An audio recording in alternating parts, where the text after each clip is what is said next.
Right, so we're back here with the T-1 project. Last time you saw it moving along, and really excited about that, but it means I can progress to the top section, which is actually the real fun bit, because this is where we start sculpting the robot.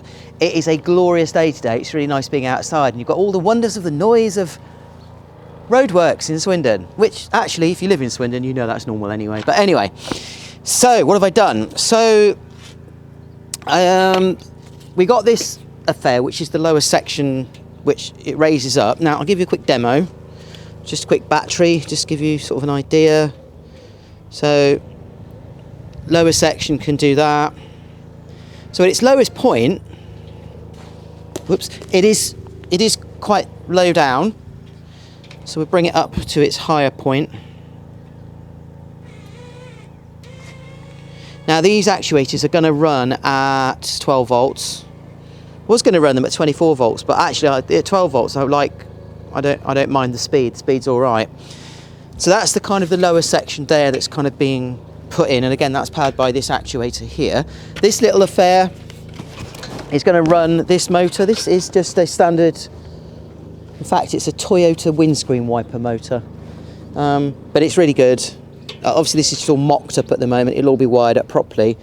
And then it's basically running via, it's using a central drive via a Lazy Susan onto these two pieces of wood. What's that? It's my Lazy Susan. But can it take the weight? Can it take the weight?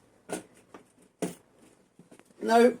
Yes, yes. I have questioned whether or not the bearing is big enough or not, whether I'd actually need to go much bigger on the bearing, and I'll explain that a bit later on. But basically this will obviously be controlled, all of these things will be controlled via speed controllers through the radio, so they won't spin at full speed. They'll be completely kind of proportionally controllable. I mean, that's full speed for that, but it's a very, very torquey motor. And as I said before, this thing isn't going to do 360s. You've got to bear in mind, this is going to be up here somewhere with big guns. So this spinning at high speed like this is going to be ridiculous. So it won't go at high speed and it'll be completely controlled. So that is the turntable. Obviously this is all going to have to be sorted out and put on. The next bit that goes on top is I'll play around with the upper section and see what I can do with that, really. So I've been adding more to the T1 project. This is just progressing now. I love this. So this is part of the upper section. As you've noticed, it all kind of bolts together. Now, this is for two reasons. First of all, so we can transport it, and secondly, so it keeps Mrs. Breaker happy, because of course, when this is down and this is off, it fits in the van. So that's really important. Now, obviously, this is it's all mocked up. This is pretty tough ply. It's pretty solid. Everything's bolted through. Metal frame underneath. The idea would be that this will sit here, and then you get an idea now. There's my little battery. I'll pop this up to, so that's its lowest section for this one. Let's take this one down so you get an idea of, oops.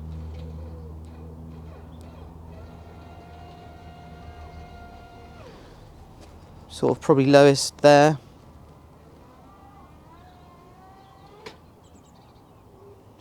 That might be a problem. These actuators are quite quick, but their load carrying capacity is about 200 newtons, it's about 20 kilos.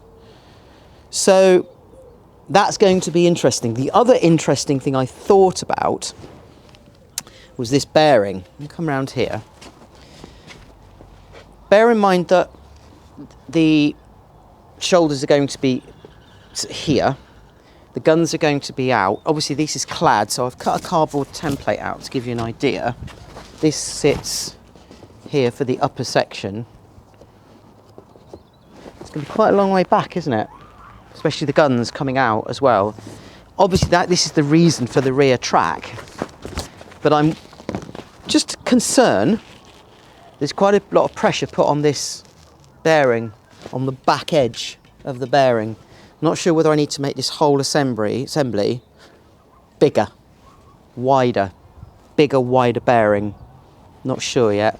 I think I might mock it up, get some weight on it once it's all bolted down, and then I can kind of see what's going on.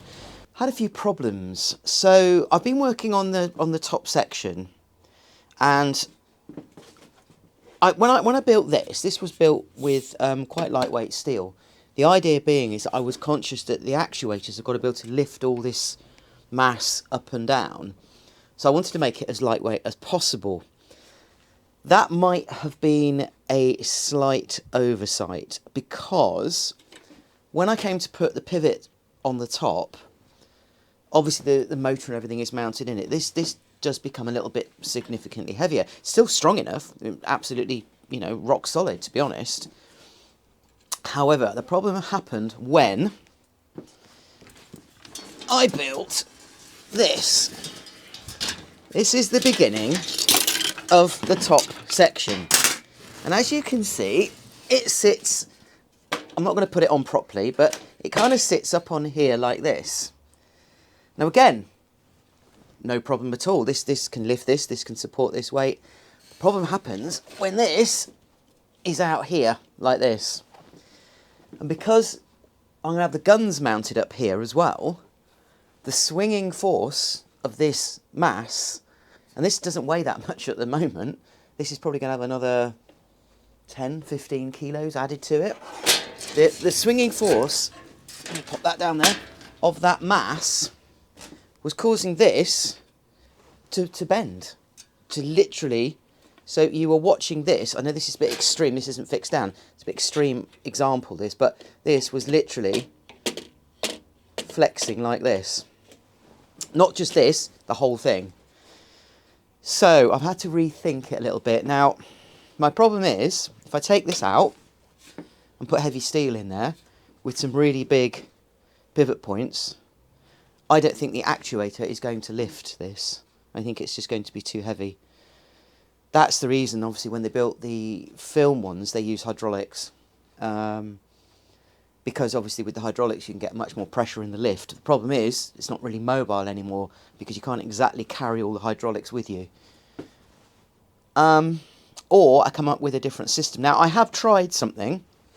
What I've done here is I've actually sleeved up to there on the inside of this a much thicker steel bar, and then I've drilled through and then welded those in. So in theory this should give me a bit more strength. I won't know until I put the top back on. What I'm also going to do is get some plates put on, see if I can increase the rigidity across here, so I'm not getting as much twisting that way. Not a lot I can do here because obviously I can't put plates on the side because of course it's got to move up and down.